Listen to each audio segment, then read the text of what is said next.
السلام علیکم ناظرین و سامعین، بسم اللہ الرحمن الرحیم۔ وقال اللہ تعالی فی کلام المجید واتبعوا ما تتلو الشیاطین علی ملک سلیمان وما کفر سلیمان ولکن الشیاطین کفروا یعلمون الناس السحر وما انزل علی الملکین ببابل ہاروت و ماروت۔ ناظرین و سامعین، اس سے پہلے ایک ویڈیو بنائی گئی ہے سحر کو لے کر، جادو کو لے کر کہ جادو کی حقیقت کیا ہے۔ ناظرین و سامعین، یہ جو جادو ہے اس کی حقیقت آج سے نہیں، یہ قدیم زمانے سے چلے آ رہے ہیں۔ چنانچہ اس جادو کو زمانہ قدیم کے اندر حضرت سلیمان علیہ السلام کے دور سے پہلے ایک شہر ہے جسے بیبلونیا آج کے دور میں کہا جاتا ہے۔ اس شہر کا نام اس زمانے میں، زمانہ قدیم کے اندر اس کا نام شہر بابل ہے، جس کو قرآن کریم کے اندر ذکر ہے ببابل ہاروت و ماروت، کہ جادو کی ابتدا وہاں سے ہوئی، شہر بابل سے۔ وہاں پر ہوا یوں کہ لوگوں کو اللہ تعالیٰ نے آزمانے کے لیے دو فرشتوں کو بھیجا، جس کو تفسیر ابن کثیر رحمۃ اللہ علیہ اپنی تفسیر میں لکھتے ہیں کہ شہر بابل کے اندر جو ہے دو فرشتے آئے اور اس کا نام ہاروت اور ماروت تھا۔ اس کو اللہ تعالیٰ نے علم سحر عطا کیا تھا، تو وہ لوگوں کو آ کر بتاتے کہ یہ جادو ہے اور یہ معجزہ ہے۔ لوگوں کو سکھاتے اس لیے تاکہ لوگ جو ہے جادو سے اور معجزہ سے دونوں کو سمجھ کر فرق کر سکیں کہ یہ معجزہ ہے اور یہ جادو ہے۔ اس چیز کی تعلیم دی گئی، لیکن ان سے منع بھی کیا کہ اس علم کو زیادہ سے زیادہ نہ سیکھیں، بلکہ اس کو اپنے ہی تک محدود رکھیں۔ لیکن اس زمانے کے اندر جو ہے لوگوں کو ایک چسکا لگی ہوئی تھی اور سیکھ رہے تھے۔ پھر کیا ہوا؟ پھر حالات نے کروٹ لی اور آج کے دور کے اندر سینکڑوں نہیں کروڑوں جو ہے لوگ ایسے ہیں جو جادوگر بنے ہوئے ہیں، جادو کے علم سیکھتے ہیں۔ آپ نے بارہا سنا ہوگا کہ فلاں جگہ پر فلاں شخص کو ہم نے جادو ٹونا کرتے ہوئے دیکھا، فلاں شخص کو سحری علم کرتے ہوئے دیکھا، فلاں کو روحانی علم۔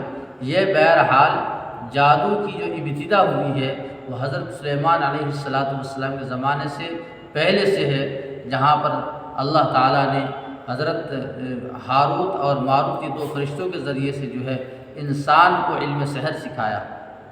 اب اس کے نقصانات کیا ہیں؟ اس کے نقصانات بہت خطرناک ہیں کہ اس سحر کے ذریعے سے ہم بڑے سے بڑے تاج و تخت کو ہلا سکتے ہیں۔ یہ اتنی خطرناک اور مہلک چیز ہوتی ہے۔ اور ہمارے ایک شیخ جو ہے، میں نام نہیں لوں گا، وہ بہت بڑے روحانی ہمارے ہیں، وہ عالم دین ہیں، وہ بتاتے ہیں کہ آج کے دور کے اندر کثرت سے جادو کرائی جا رہی ہے، اور وہ کون لوگ ہیں؟ وہ لوگ جو ہے وہ غیر مسلم لوگ ہیں۔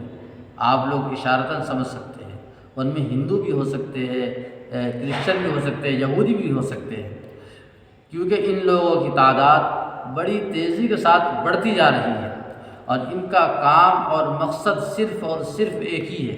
وہ کیا ہے کہ ان لوگوں کے نوجوانوں کو، انسانوں کو، مسلمانوں کو خاص کر کے ٹارگٹ کیا جاتا ہے، اور انسانوں کو اس لیے ٹارگٹ کیا جاتا ہے کہ ہم انسان کو صرف جو ہے ایک جانور کے تھرو بنا کر، یعنی جانور کی شکل دے دی جائے، انہیں جانور کی طرح بنا دیا جائے، یہ کام میں اور کھانے پینے میں ملوث رہے اور کوئی آگے کی بات نہ سوچے۔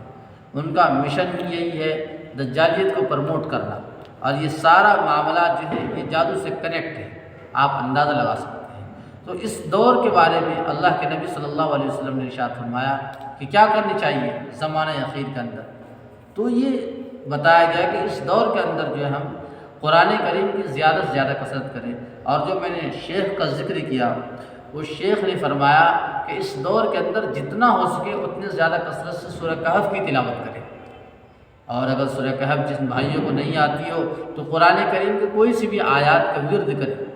یہ بھی جادو کے توڑ کے لیے ہے، کیونکہ قرآن کریم کے اندر اللہ تعالیٰ کے ارشاد ہے هو شفاء ورحمۃ للمؤمنین، کہ ہم نے قرآن کریم نازل کی ہے ایمان والوں کے لیے شفا اور رحمت بنا کر، چاہے وہ روحانی اعتبار سے بیمار ہو، خواہ وہ جسمانی اعتبار سے بیمار ہو، یہ ہر اعتبار سے شفا اور رحمت ہے۔